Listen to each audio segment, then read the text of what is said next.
A Última Vontade, de Helena Montenegro.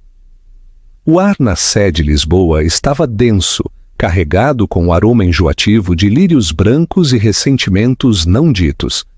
Apenas 3 dias depois de Helena Montenegro de Vasques ter sido entregue à terra fria e implacável, a sua família reuniu-se numa sala que se sentia ainda mais fria. A sala de conferências com painéis de mogno do advogado do seu marido. O seu filho, André, mantinha-se estoico, uma imitação perfeita do homem que o seu pai desejava que ele fosse. A sua filha, Mariana, vibrava com uma raiva tão potente que parecia aquecer o espaço à sua volta. Esperavam pelo pai, Dom Eduardo Vasques. Quando a porta finalmente se abriu, ele não estava sozinho. De braço dado, envolta em seda preta demasiado fashion para o luto, estava Carla Silva, a amante. Ele tinha trazido o seu affair para o funeral da esposa e agora a tinha trazido para a leitura do testamento. A audácia era impressionante, mas nenhum deles, muito menos Eduardo, poderia ter previsto que as palavras finais de Helena Montenegro seriam as mais poderosas. De além-túmulo, o jogo acabava de começar. O jogo da aparência. O funeral de Helena Montenegro de Vasques foi um evento. Não foi apenas um serviço, foi uma obrigação social, um testemunho final de uma mulher que tinha sido um pilar dos círculos filantrópicos e sociais de Lisboa. Os bancos da Sé de Lisboa eram um verdadeiro quem é quem da riqueza antiga e do novo poder. Um mar de tecido preto sombrio e caro. Na primeira fila sentou-se Eduardo Vasques, o seu rosto uma máscara de dor cuidadosamente construída. Os seus ombros largos, geralmente tão confiantes nos seus fatos feitos à medida, estavam curvados. Ele secava os olhos com um lenço imaculado, um gesto dramático o suficiente para ser notado pelos colunistas sociais lá atrás. Ao seu lado, os seus filhos formavam um contraste nítido.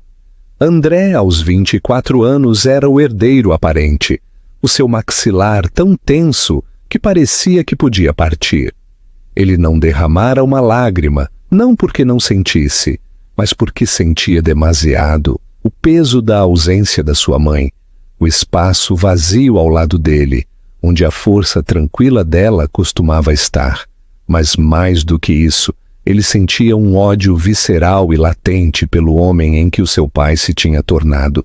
Tinha visto os sinais subites durante anos, os telefonemas a altas horas da noite, as viagens de negócios de fim de semana inexplicáveis, o cheiro a um perfume doce e estranho que se agarrava ao casaco do pai. Mariana, de 19 anos, era o fogo da mãe. Onde Helena tinha sido uma queima controlada de inteligência e graça, Mariana era um incêndio florestal de emoção. As suas lágrimas eram reais, quentes e furiosas. Ela recusava-se a sequer olhar para o pai, com todo o seu corpo angulado para longe dele, uma acusação silenciosa e furiosa. Ela agarrava a mão da sua tia, Carmo Montenegro, a irmã mais nova de Helena. Os olhos vermelhos e penetrantes de Carmo não perdiam nada, especialmente a mulher sentada sozinha no terceiro banco. Carla Silva era uma obra-prima de subtileza calculada. O seu vestido preto era recatado, a sua maquilhagem discreta, mas não conseguia esconder a ambição que irradiava dela como uma miragem de calor. Era mais jovem que Helena, com o tipo de beleza polida e faminta que a riqueza antiga temia e o dinheiro novo ansiava. A sua presença era uma declaração de guerra.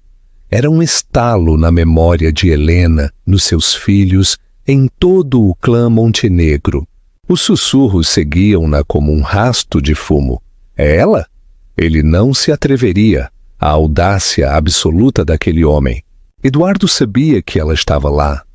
Tinha-lhe dito para vir, um jogo de poder tão descarado que era quase patético. Era a forma dele de declarar que a velha tinha terminado e que uma nova estava a começar. Ele acreditava, com a arrogância inabalável de um homem que sempre tinha conseguido o que queria, que a morte de Helena era um final trágico, mas em última análise, conveniente para um capítulo. Agora, ele finalmente podia ter tudo. O nome Vasquez, a fortuna Montenegro que impulsionara a sua e a mulher que ele realmente desejava. Depois de o hino final se desvanecer e o caixão iniciar a sua lenta jornada para fora da catedral, um homem alto e de cabelo prateado aproximou-se da família fraturada. O Dr. Gonçalo Ferreira, sócio principal da Ferreira, Paz e Associados, tinha sido o consultor jurídico da família Montenegro durante 40 anos. Ele tinha redigido o primeiro acordo de trust de Helena e o seu último testamento. O seu rosto era uma máscara de simpatia profissional, mas os seus olhos, quando encontraram os de Eduardo, eram tão frios como granito.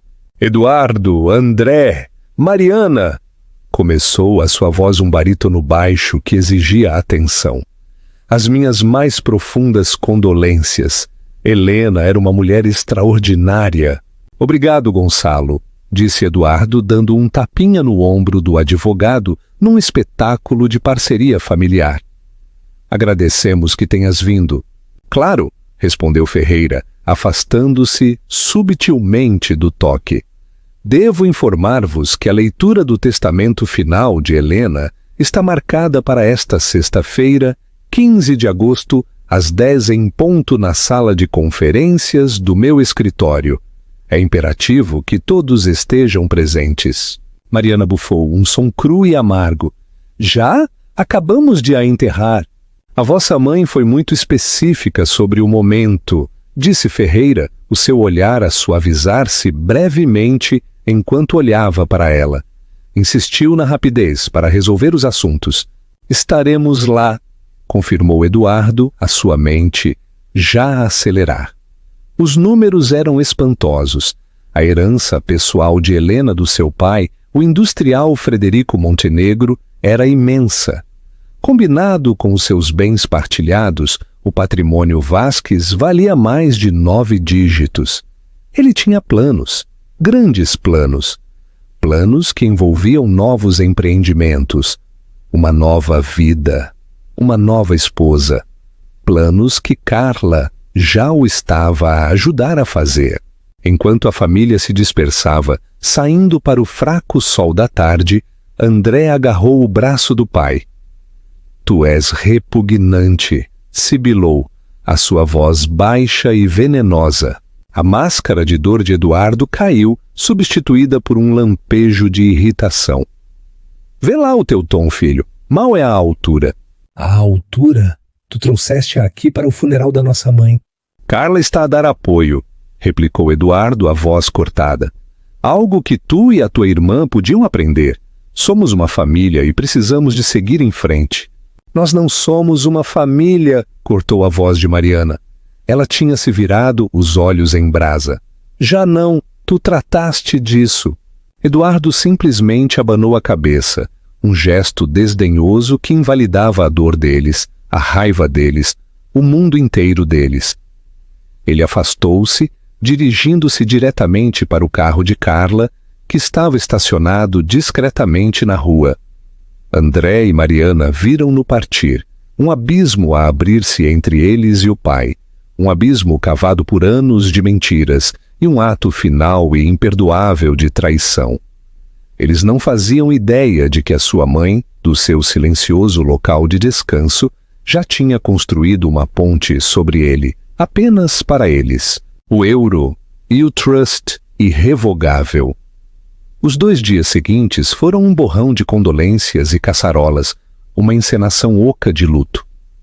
Eduardo mal esteve em casa, passando as noites no loft de Carla, no centro. Ele alegou que a propriedade da família tinha demasiadas memórias. A verdade era que tinha demasiado julgamento. Os retratos dos antepassados Montenegro nas paredes pareciam observá-lo com olhos acusadores. O pessoal que tinha adorado Helena movia-se à sua volta com uma fria e silenciosa desaprovação. Na manhã do dia 15, André e Mariana conduziram até o escritório de advogados com a tia Carmo. Os três eram uma frente unida e silenciosa. Eles eram Montenegro e estavam ali para proteger o legado de Helena. Foram conduzidos para a sala de conferências principal. Era um espaço concebido para intimidar, com uma mesa de mogno de 6 metros, janelas do chão ao teto com vista para a cidade e paredes forradas com livros encadernados em pele que ninguém lia. Gonçalo Ferreira já estava lá, um grosso dossiê de documentos atado com uma fita sobre a mesa à sua frente. Sentaram-se. O silêncio era espesso, com antecipação. Às 10 chegaram e passaram. Às 10:15, a porta abriu-se. Eduardo entrou com um sorriso confiante no rosto e de braço dado, com todo o ar da dona de casa que ela pretendia tornar-se, estava Carla Silva. Ela usava um tailleur Chanel cor creme e um colar de pérolas que era quase certamente um presente recente.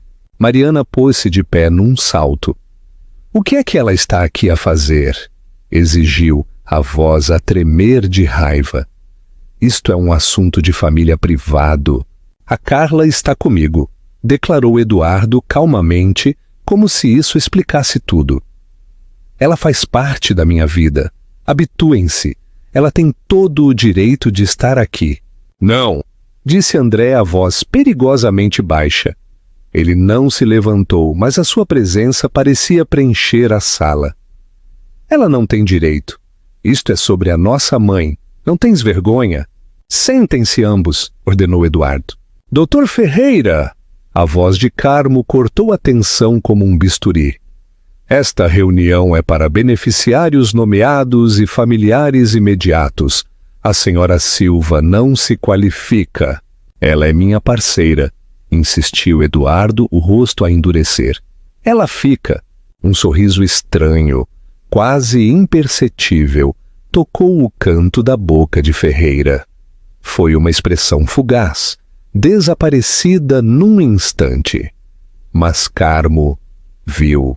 "Muito bem", disse o advogado, voltando a sentar-se na sua cadeira. "Mas que fique registrado que a senhora Silva está presente por sua insistência e contra o meu conselho." Ele desatou a fita do dossiê.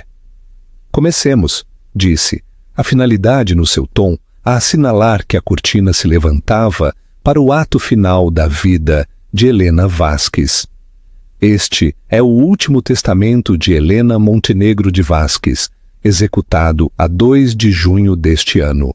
Os olhos de Eduardo arregalaram-se ligeiramente. 2 de junho. Há apenas 2 meses. Ele tinha assumido que o testamento dela era de anos atrás, uma relíquia de um tempo mais feliz. Isto era novo. Isto era recente. Um vislumbre de inquietação, o primeiro que ele sentiu em dias, acendeu-se no seu estômago. Ele suprimiu-o. O que é que ela poderia ter feito? Ele tinha todas as cartas. Ele era o marido, o patriarca, o mestre deste universo. Ele estendeu a mão por baixo da mesa e apertou a mão de Carla, um conforto silencioso. Ela sorriu de volta, um brilho confiante e predador nos seus olhos. Eles eram uma equipa. Eles tinham ganho. Gonçalo Ferreira limpou a garganta, o som invulgarmente alto na sala silenciosa. Ele ajeitou os óculos e começou a ler. A sua voz era um monótono seco e desapaixonado, a voz de um homem a recitar factos, não os desejos finais de uma vida. "Eu, Helena Montenegro de Vasques, estando no meu perfeito juízo e corpo, declaro por este meio que este é o meu último testamento, revogando todos os testamentos e codicilos anteriores." Ele percorreu as cláusulas preliminares, a nomeação do Dr. Ferreira como executor, as instruções para o seu enterro. que tinham sido seguidas à risca. Mariana secou os olhos, a linguagem formal a trazer uma nova onda de dor. Depois vieram os legados de artigos pessoais. A minha querida irmã, Carmo Montenegro, deixo a minha coleção de romances de primeira edição e o conjunto de esmeraldas da minha avó. Obrigada por ter sido a minha âncora e a minha amiga mais verdadeira. A compostura de Carmo estalou e ela soltou um pequeno soluço abafado. A minha amada filha Mariana, continuou Ferreira, a sua voz a suavizar-se por um momento. Deixo o meu estúdio de arte e todo o seu conteúdo, os meus diários pessoais e o colar de diamantes luz estelar que o meu pai me deu no meu 18º aniversário, que brilhe sempre tão intensamente quanto tu brilhaste aos meus olhos. Mariana cobriu o rosto com as mãos, os seus ombros a tremer. Ao meu amado filho André, continuou o testamento, deixo o meu portfólio de automóveis clássicos, os meus troféus de equitação e as minhas ações de controlo na Fundação Montenegro. O trust de caridade estabelecido pelo meu avô, confio que o liderarás com a integridade e compaixão que são a tua natureza. André assentiu rigidamente, os seus nós dos dedos brancos enquanto agarrava o apoio de braço da sua cadeira. Eduardo ouviu com um sorriso plácido no rosto. Tudo isto era esperado. Os trinkets sentimentais, as relíquias. Era o preâmbulo para o evento principal.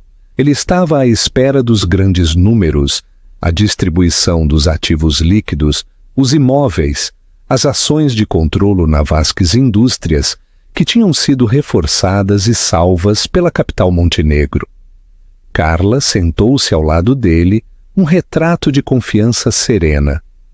Ela esfregou suavemente um polegar na mão dele, um lembrete silencioso da celebração de jantar que teriam naquela noite no Feitoria, o restaurante mais exclusivo da cidade. Agora, disse Ferreira, fazendo uma pausa para beber um gole de água. Ele levantou o olhar, o seu olhar a percorrer a família antes de se fixar diretamente em Eduardo. Chegamos ao assunto do meu marido, Eduardo Carlos Vasques. Isto era tudo. Eduardo endireitou-se um pouco mais. Ferreira leu da página, a sua voz a regressar ao seu monótono plano e sem emoções. Ao meu marido, Eduardo, o homem com quem partilhei 25 anos da minha vida, deixo o seguinte. Ele fez uma pausa para um efeito dramático. A tensão na sala era algo físico.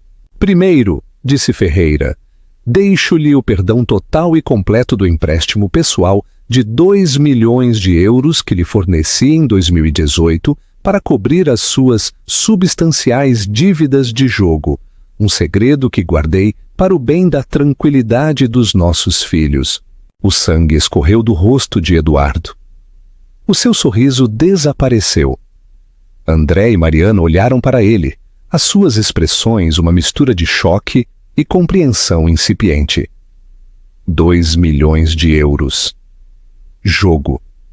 Era uma rachadura na fachada perfeita que o pai deles tinha mantido tão cuidadosamente. Segundo, continuou Ferreira, implacável, deixo-lhe o conteúdo do pequeno cofre no nosso quarto conjugal que, tanto quanto sei, contém a sua coleção de relógios Patek Philippe.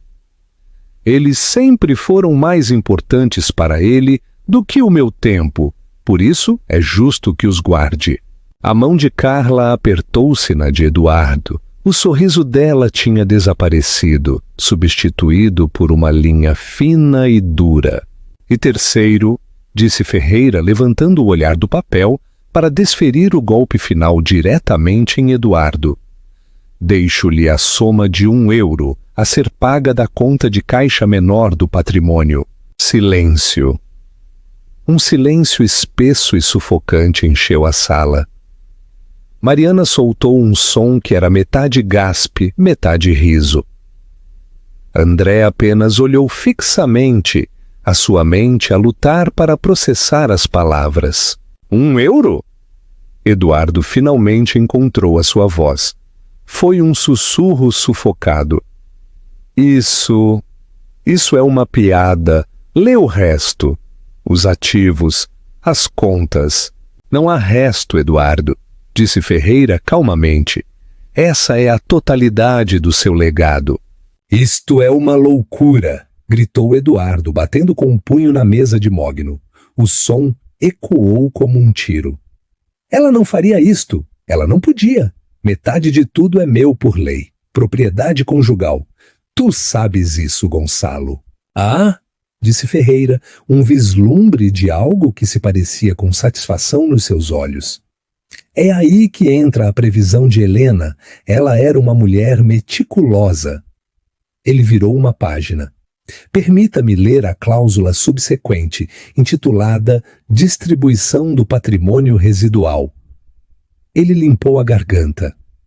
Todo o resto, resíduo e remanescente do meu patrimônio, tanto real quanto pessoal, de qualquer natureza e onde quer que se encontre, eu dou, lego e atribuo ao Trust Legado Helena Montenegro. Que raio é isso? Exigiu Eduardo. Um trust de vida revogável, explicou Ferreira pacientemente. Como o de uma criança, um que Helena estabeleceu e tem vindo a gerir ativamente durante os últimos 2 anos. Os principais beneficiários deste trust são os seus filhos, André e Mariana Vasques, e a Fundação Montenegro. Após a morte dela, o trust tornou-se irrevogável. A gerir? Zombou Eduardo. Helena não sabia nada sobre gestão de finanças. Eu tratava de tudo. Essa parece ser uma ideia errada comum, disse Ferreira friamente. A sua esposa, ao que parece, era uma estudante de finanças muito mais astuta do que lhe deu crédito. Durante os últimos 24 meses, com a assistência do meu escritório, Helena transferiu sistemática e legalmente todos os seus ativos pessoais, toda a sua herança da família Montenegro para este trust. Ela também transferiu as suas ações em joint ventures e outros ativos que eram legalmente dela para controlar. A mente de Eduardo estava a girar. Ele pensou nos novos consultores financeiros que ela tinha contratado, alegando que queria assumir um papel mais ativo no seu trabalho filantrópico. Os documentos que ela lhe tinha pedido para assinar, que ele tinha descartado como planeamento fiscal de rotina. Ele tinha sido tão arrogante, tão certo da ingenuidade dela, que nem sequer se tinha dado ao trabalho de ler as letras pequenas. As propriedades, o portfólio, as ações da Vasques que ela possuía, balbuciou. Todas legalmente transferidas para o trust, confirmou Ferreira. A casa conjugal é um ativo do trust. A casa de praia na Comporta é um ativo do trust. 60% da participação de controlo na Vasques Indústrias, que foi comprada com o capital inicial Montenegro e, portanto, legalmente designada como propriedade pessoal dela no vosso acordo pré-nupcial, também é um ativo do trust. A cor do rosto de Eduardo mudou de pálida para um roxo apoplético salpicado. O acordo pré-nupcial, o documento que ele a tinha intimidado a assinar há 25 anos, tão certo de que ele seria quem acumularia toda a riqueza. Ele tinha insistido numa cláusula de que o que era dele antes do casamento e todos os ativos derivados disso permaneceriam dele. Ele pensara que estava a proteger o seu futuro império dela. Em vez disso, tinha-lhe dado a arma que ela usara para o desarmar por completo. Carla olhou para Eduardo, os olhos arregalados de incredulidade e fúria. A fortuna de 9 dígitos que lhe tinha sido prometida, a vida pela qual ela tinha apostado tudo, estava a desvanecer-se como fumo. Mas por quê? Perguntou Eduardo, a sua voz agora um ofegar patético. Por que é que ela faria isto? Helena desejava explicar isso ela mesma, disse Ferreira.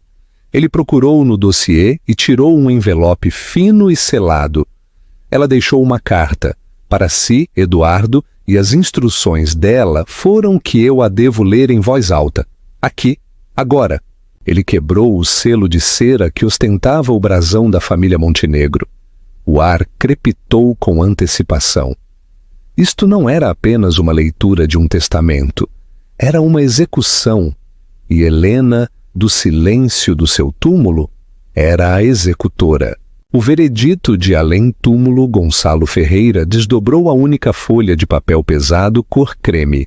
A letra era inconfundível, a caligrafia elegante de Helena, uma mão fluida, que não revelava a confusão que ela deve ter sentido ao escrevê-la. Enquanto Ferreira começava a ler, era como se a própria Helena estivesse na sala, a sua voz calma, comedida e absolutamente devastadora. Meu caríssimo Eduardo, começou a carta, a saudação a escorrer uma ironia tão fria que queimava. Se estás a ouvir estas palavras, significa que eu me fui. Imagino que estejas sentado no escritório de Gonçalo, a parecer bonito na tua dor, talvez até a teres derramado uma lágrima para as câmaras. Mas nós sabemos a verdade, não é? O verdadeiro período de luto pelo nosso casamento terminou há anos. Tu simplesmente te esqueceste de me avisar. Eduardo estremeceu, como se tivesse sido atingido. Carla mexeu-se desconfortavelmente no seu assento, o foco de cada olhar de ódio na sala. Não, eu não estou a escrever esta carta por raiva, Eduardo.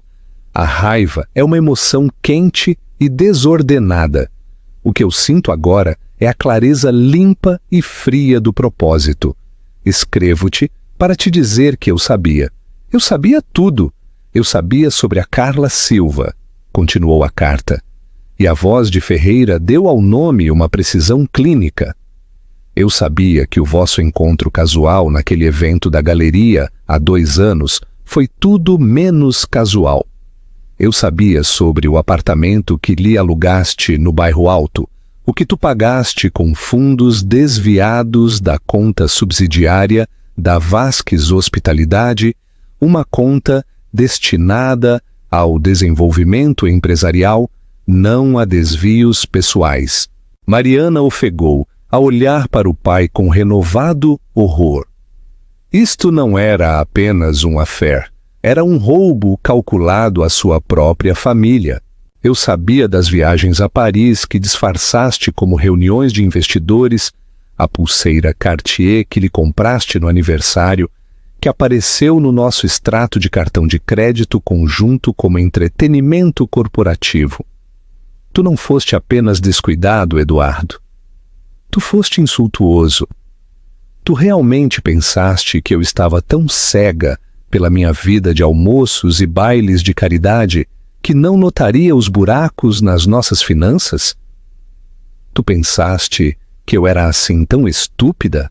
Isto é difamação, sufocou Eduardo, o rosto escorregadio de suor. Ela estava a delirar. Ferreira ignorou, os seus olhos fixos na página. O perfume foi a primeira pista. Fleur de Nuit. Um aroma agressivo, quase desesperado. Agarrou-se aos teus fatos Savile Row como uma mancha. Depois vieram os sussurros de amigos, demasiado leais para falar claramente, os avistamentos acidentais de ti em restaurantes onde nunca me levaste. Por isso, eu fiz o que qualquer mulher sensata, com consideráveis recursos, faria. Parei de adivinhar e comecei a confirmar. Um flashback, nítido e vívido, floresceu na mente de André. A mãe dele, há meses, sentada na sua biblioteca até tarde, a examinar folhas de cálculo e extratos bancários. Ele perguntara-lhe o que estava a fazer. Só equilibrar as contas da fundação, querido. Ela dissera com um sorriso sereno. Ele percebeu agora que ela não estava a equilibrar livros. Ela estava a reunir munição. A carta continuou. Cada palavra um tiro apontado com precisão. Eu contratei um homem chamado Sr. Rui, um investigador privado maravilhosamente discreto. Os relatórios dele foram exaustivos.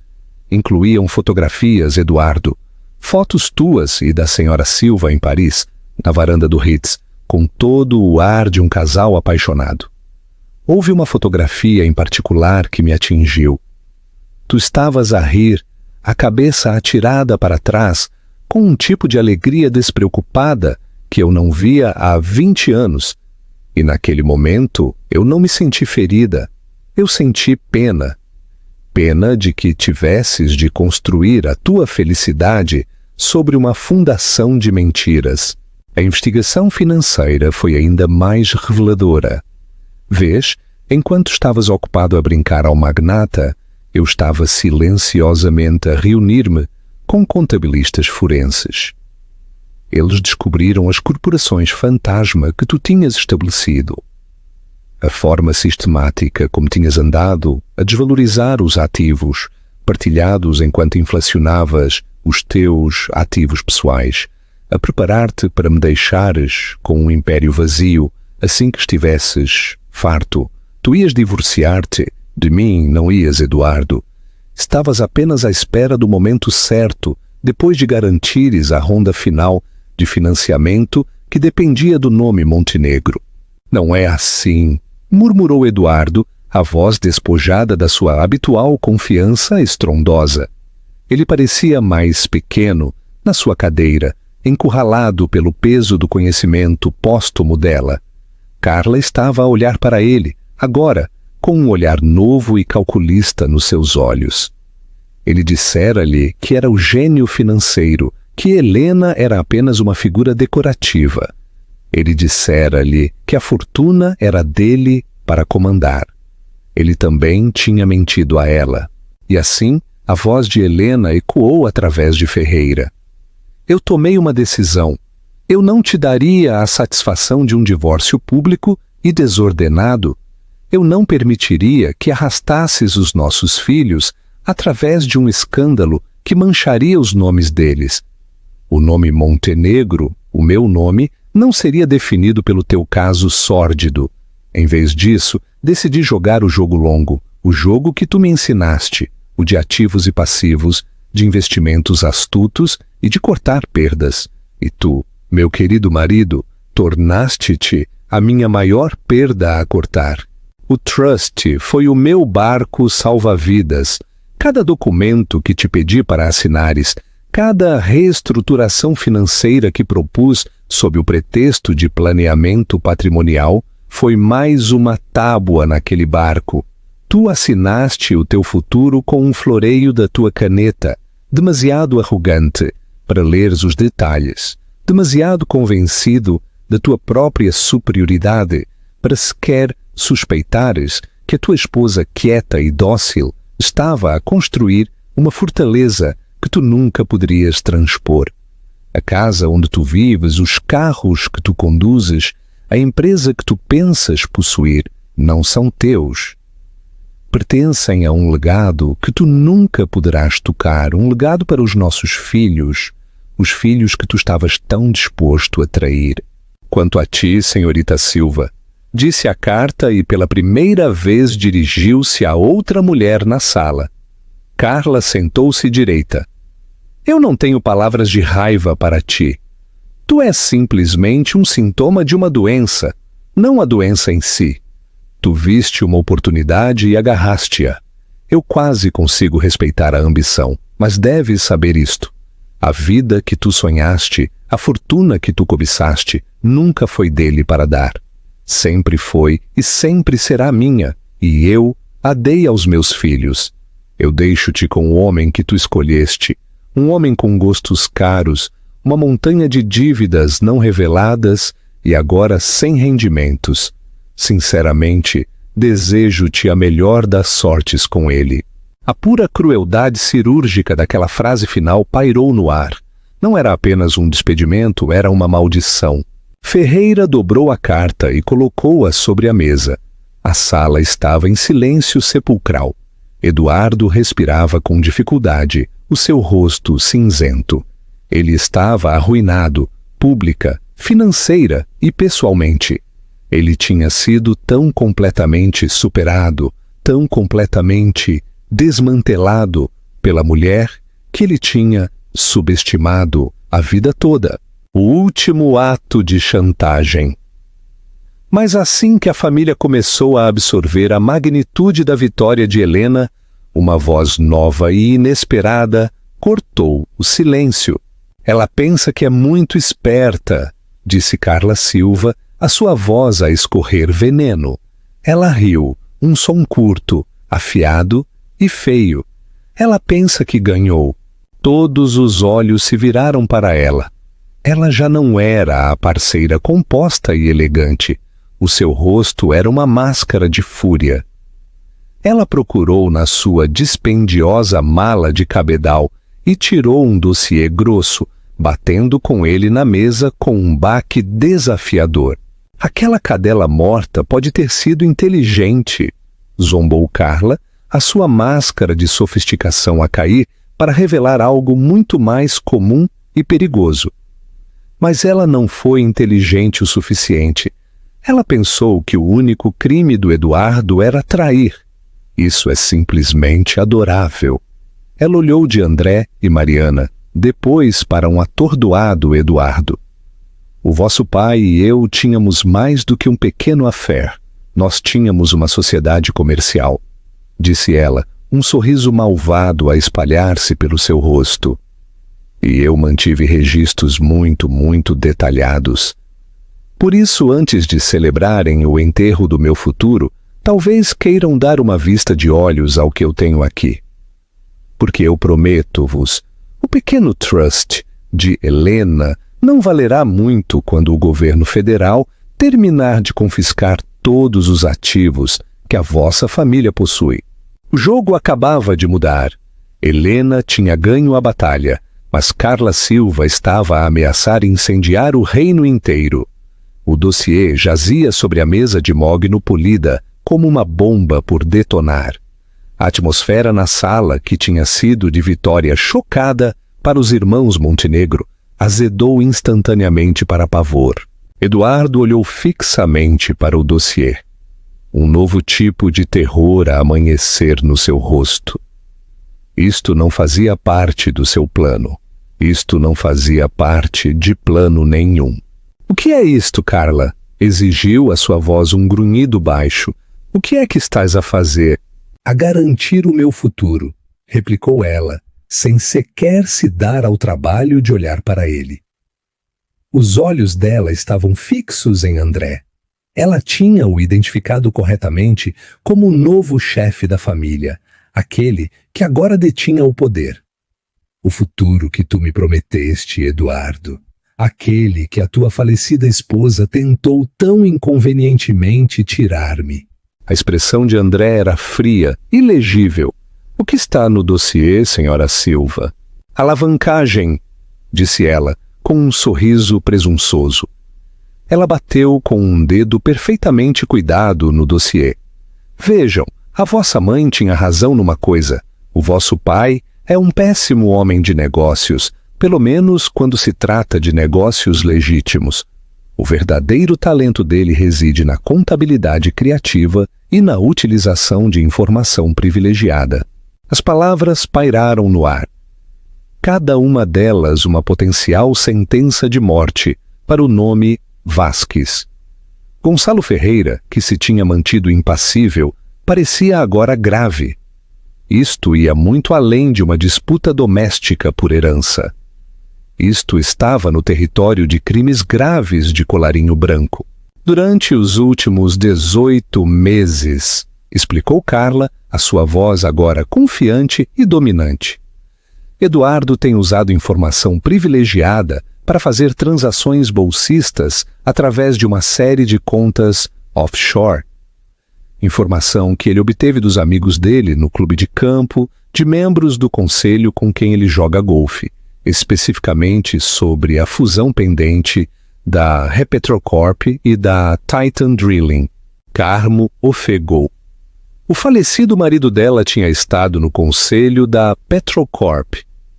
A informação sobre essa fusão era um dos segredos mais bem guardados na Bolsa de Valores.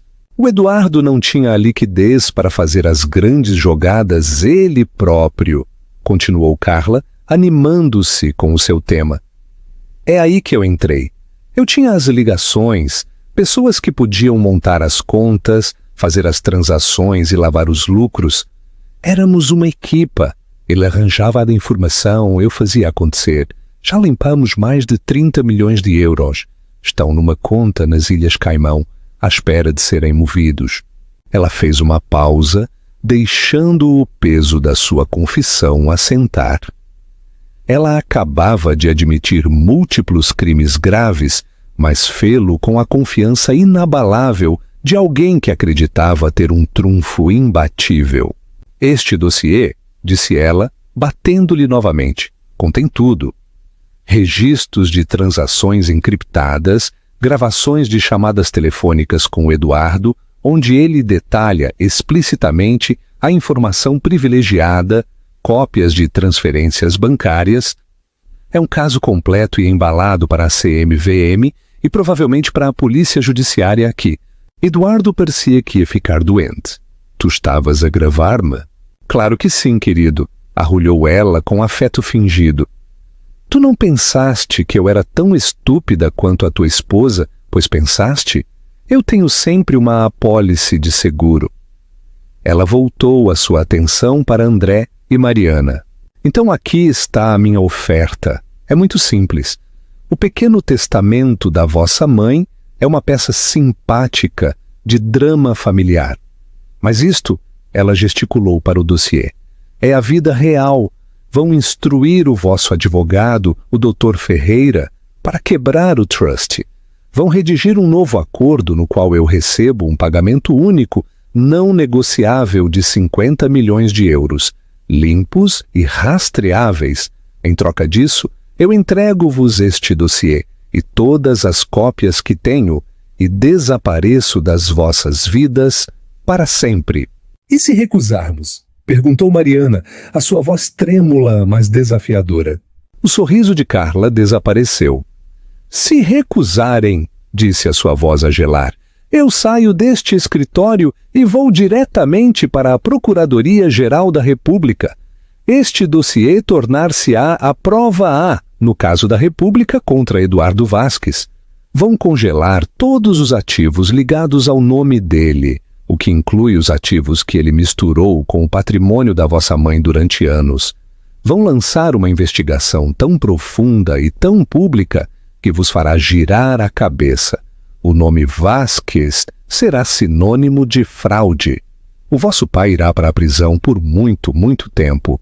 Só os honorários legais esgotarão o vosso precioso trust. E quando o governo terminar de confiscar ativos e aplicar multas, a vossa herança de 9 dígitos terá sorte se valer 7. Por isso, podem ser princípios e pobres, ou podem ser práticos e ricos. A escolha é vossa. A sua chantagem foi uma obra-prima. Ela tinha-os encurralados, pagar-lhe parecia repugnante, uma traição a tudo o que a mãe deles tinha trabalhado para proteger. Mas a alternativa, uma implosão pública de todo o mundo deles, o pai deles preso, o nome da família destruído, era quase impensável. André olhou fixamente para o dossiê, depois para o pai, que agora parecia um animal encurralado. Ele não viu remorso nos olhos do pai, apenas medo de ser apanhado. Pela primeira vez, André entendeu a verdadeira profundidade da fraqueza do homem. Nós precisamos de discutir isto, disse André, a sua voz firme, em privado. Ótimo, disse Carla, recostando-se na sua cadeira. Tem 5 minutos, o relógio está a correr. O último mandamento de Helena Gonçalo Ferreira levou André, Mariana e Carmo para o seu escritório privado, deixando Eduardo sozinho com a mulher que o estava a destruir sistematicamente. O que é que fazemos? Sussurrou Mariana, assim que a porta foi fechada. Nós não podemos dar àquele monstro 50 milhões de euros do dinheiro da mamã. É obsceno! Qual é a alternativa, querida? Replicou Carmo, a sua voz tensa.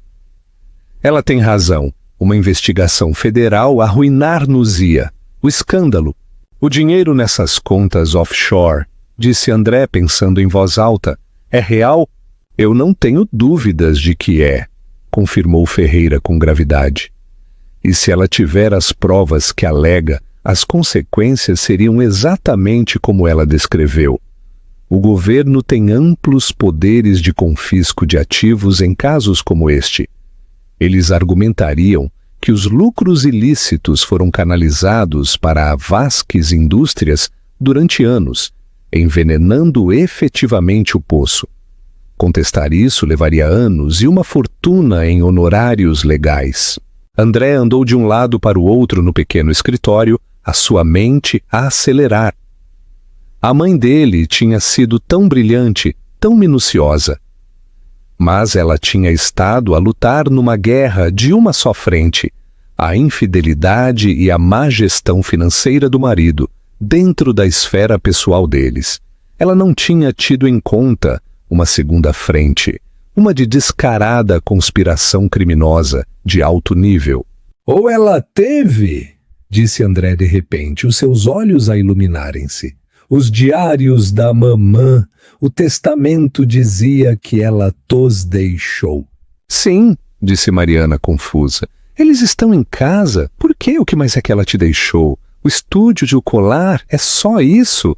Não, insistiu André, a sua memória a agarrar-se a um detalhe. Pensa, quando éramos crianças, o que é que a mamã dizia sempre que era a sua posse mais valiosa? Mas não foi mencionado no testamento. Exatamente, disse André. Ela não se esqueceria disso. Deve estar com os bens pessoais dela. Nós precisamos de ir para casa agora. O que é que estás a pensar, André? Perguntou Carmo. Estou a pensar que a mamã estava sempre 3 passos à nossa frente, disse ele, um lampejo de esperança na sua voz. Ela planeou a guerra que ela conhecia. Mas talvez, só talvez, ela também nos tenha deixado um plano de contingência para aquela que ela não conhecia. Ele virou-se para o Dr. Ferreira. Volte lá, ganhe tempo. Diga-lhe que estamos a considerar, que o senhor está a investigar a legalidade de dissolver o trust. Ganhe-nos o máximo de tempo possível. Ferreira assentiu, entendendo de imediato. Eu posso mantê-la presa em jargão legal hipotético durante pelo menos 1 hora. André agarrou a mão de Mariana. Vamos a uma caça ao tesouro. Eles saíram por uma saída das traseiras, um sentido de propósito desesperado a impeli-los para a frente. Eles já não eram apenas vítimas da traição do pai. Eles eram soldados na guerra da mãe e acabavam de receber uma última ordem críptica da sua comandante. Checkmate no final.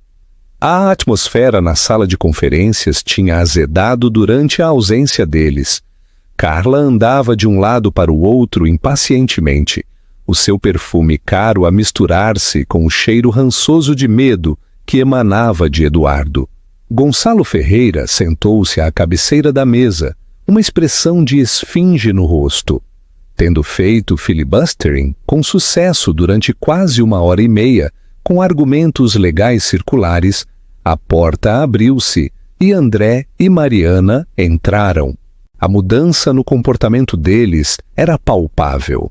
A dor e a incerteza tinham desaparecido, substituídas por uma resolução fria e inabalável. Eles moviam-se com a confiança de pessoas que sabiam o resultado antes de o lance final ser feito. Muito bem, exigiu Carla batendo no seu relógio. Já recuperaram o juízo? Onde está o dinheiro? André não lhe respondeu diretamente. Ele caminhou até a mesa e colocou o livro Razão encadernado em pele com um forte baque. Parecia idêntico ao que Ferreira tinha lido o testamento, um livro de juízo final. Nós temos uma contraoferta, senhora Silva, disse André, a sua voz calma e clara. A senhora vai sair desta sala apenas com a roupa que tem no corpo. Vai entregar o seu telemóvel, o seu laptop e as chaves do apartamento que o meu pai lhe alugou. Depois, vai desaparecer. Se alguma vez voltar a contactar qualquer membro da minha família, de qualquer forma, nós usaremos isto para garantir que passe os próximos 20 anos numa prisão federal. Carla olhou para ele. Depois soltou uma gargalhada aguda e desdenhosa. Estás louco? Vocês não têm nada. Eu tenho o dossiê. O que tu tens? Interpôs Mariana, a sua voz a cortar como vidro. É uma cópia das provas que a nossa mãe já estava a compilar contra ti e o nosso pai. André abriu o livro Razão. A nossa mãe, vês, foi muito mais minuciosa do que tu. Ela não só sabia sobre o affair, ela sabia sobre a utilização de informação privilegiada.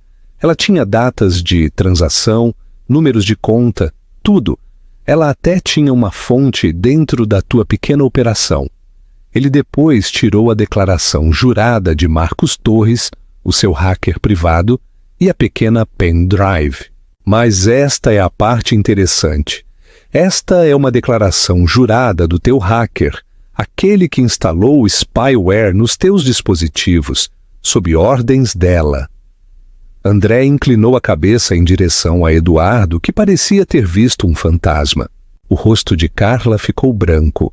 A confiança escoou dela, substituída por pânico puro e não adulterado. Nós temos tudo, Carla, continuou André implacavelmente. Cada chamada onde tu planeaste chantageá-lo, cada e-mail para os teus banqueiros offshore. Nós temos te gravada a admitir a tua intenção de extorquir a nossa família, a tua pequena apólice de seguro. Acontece que era a apólice de seguro dela contra ti, e agora é a nossa arma contra os dois. O teu dossiê incrimina o nosso pai. É verdade, disse Mariana, dando um passo em frente. Mas a nossa prova, a prova da nossa mãe, incrimina-o a ele e prova o teu papel como co-conspiradora que estava ativamente a planear defraudar o teu parceiro. Embora a tua prova te possa valer uma sentença reduzida por cooperação, a nossa acrescentaria acusações de conspiração e tentativa de extorsão. Tu ficarias enterrada tão profundamente no sistema legal que te esquecerias de como é o sol.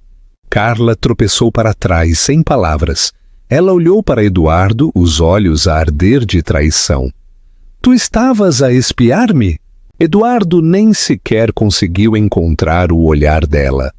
Ele estava acabado, preso entre o gênio póstumo da sua esposa e a traição da sua amante. Então aqui está o acordo, disse André, a voz a descer para um quase sussurro. Esta é uma oferta única. O presente final da minha mãe para nós foi o poder de escolher. A minha irmã e eu escolhemos proteger o legado dela. O nosso pai enfrentará a justiça. Isso não é negociável. Ele deslizou o envelope selado endereçado à polícia judiciária sobre a mesa. Isto será entregue hoje. O destino dele está selado. Depois olhou diretamente para Carla. Mas tu és apenas um parasita, como a minha mãe disse, e nós não temos interesse em desperdiçar mais da nossa energia contigo. Por isso, tu podes ir, agora, sem nada, ou podes ficar e nós podemos entregar à polícia judiciária provas contra 2 criminosos em vez de 1. Escolhe. Por um longo momento, Carla permaneceu congelada. A sua mente a processar a demolição total dos seus planos. A vida pela qual ela conspirara, matara em espírito, tinha desaparecido. Ela olhou para Eduardo com puro ódio. Depois para os 2 irmãos que se erguiam como juiz e júri. Eles já não eram crianças, eles eram Montenegro, a empunhar o poder que a mãe deles lhes tinha transmitido. Sem dizer uma palavra, ela abriu a mala, tirou o telemóvel e colocou-o sobre a mesa. deslizou o porta-chaves do apartamento ao lado, depois virou-se e saiu da sala de conferências, os seus saltos a fazerem um ritmo de marcha da derrota.